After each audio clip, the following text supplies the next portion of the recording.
Hello mga bata! Kumusta kayo? Ako nga pala si Teacher Lovely, ang makakasama ninyo sa ating Bible story for today.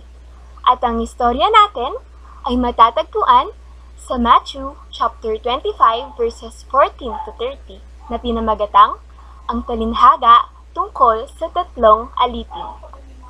Ang paghahari ng Diyos ay maitutulad sa kwentong ito.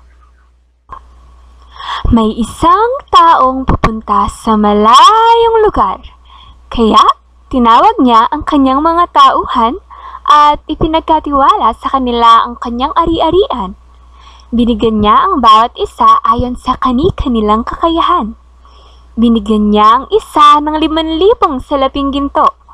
Ang isa naman ay 2,000 salaping ginto. At sa isa pa ay 1,000 salaping ginto. Pagkatapos ay umalis na siya. Ilang salaping ginto ang natanggap ng unang tauhan? Tama! 5,000 salaping ginto. Ang pangalawa naman?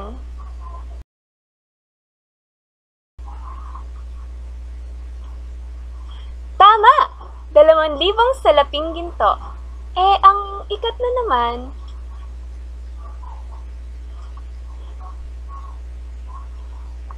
Tama! 1,000 salaping ginto. Ang tauhan na binigyan ng 5,000 ay kaagad na umalis at ginamit sa negosyo ang pera at tumubo siya ng 5,000. Ganoon din ang ginawa ng tauhang binigyan ng 2,000 at tumubo siya ng 2,000 rin. Pero ang alipin na binigyan ng 1,000 ay naghukay sa lupa at itinago roon ang salaping ginto.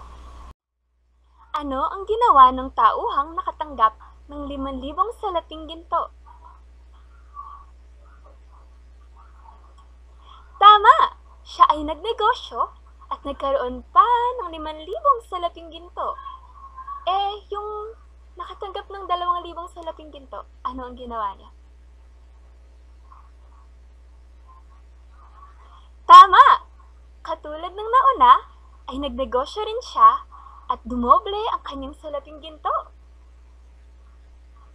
Yung ikatlo naman, yung nakatanggap ng 1,000, anong ginawa niya? Tama!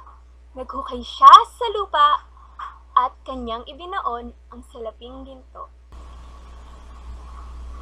Pagkalipas ng mahabang panahon, bumalik ang amo nila at ipinatawag sila upang magbalita tungkol sa salaping gintong ipinagkatiwala sa kanila. Lumapit ang tauhang nakatanggap ng 5,000 at sinabi, "Heto po ang 5,000 na binigay niyo sa akin at ang karagdagang 5,000 na tinubo ko." Sumagot ang amo niya, "Magaling! Isa kang mabuti at tapat na lingkod.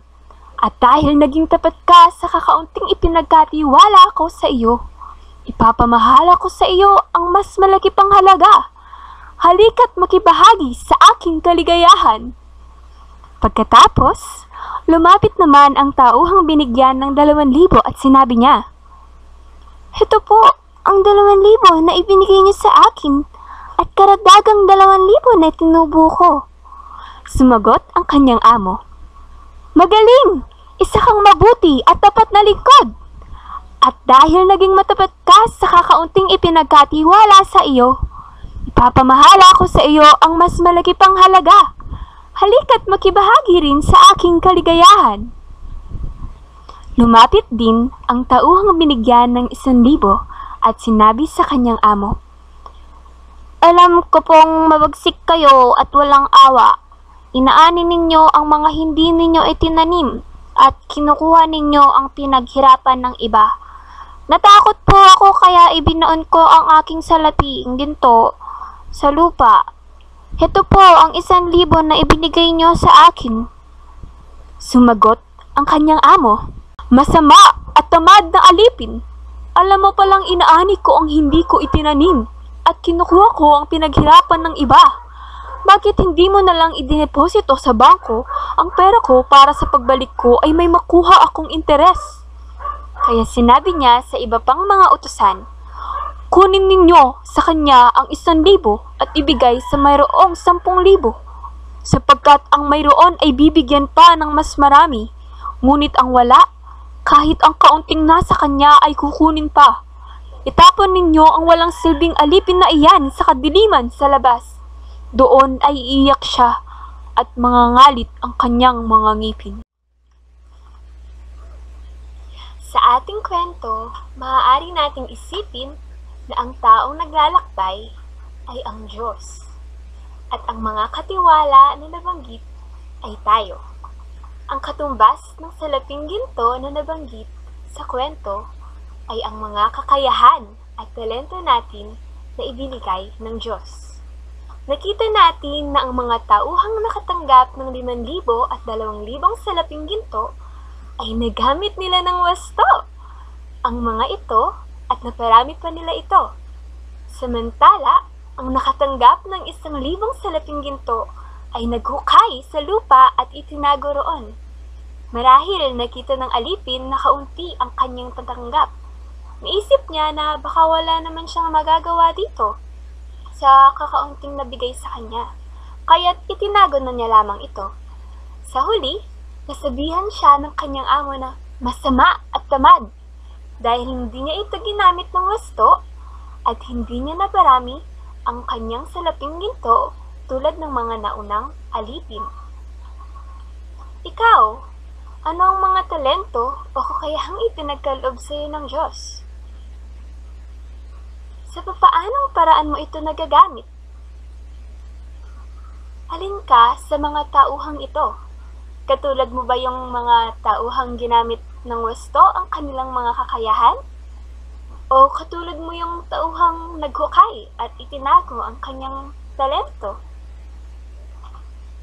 Ang bawat isa ay may mga iba't ibang kakayahan at talento. Ang iba ay kaya nilang mag-drawing, magpinta, sumayaw, umawit, mag-acting, magluto, at marami pang iba. Ang iba naman ay hindi man marami ang talento, pero may taglay pa rin na kakayahan tulad ng pagtulong, pagbibigay, at pagmamahal.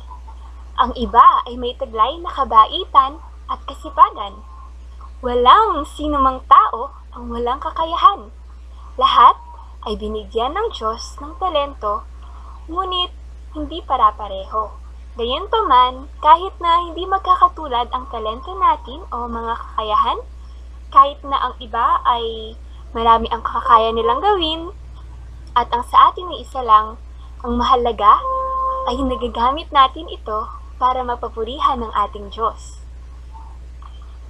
Hindi dapat tayo tumulad sa tauhang ibinaon ang kanyang salaping ginto.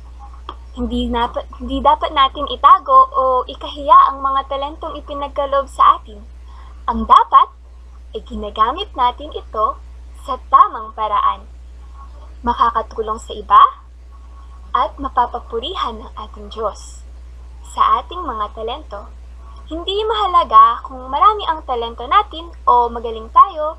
Ang mahalaga ay ipinapakita at ginagamit natin ang mga ito ng buong puso upang mapasalamatan at mapapurihan ang ating Diyos.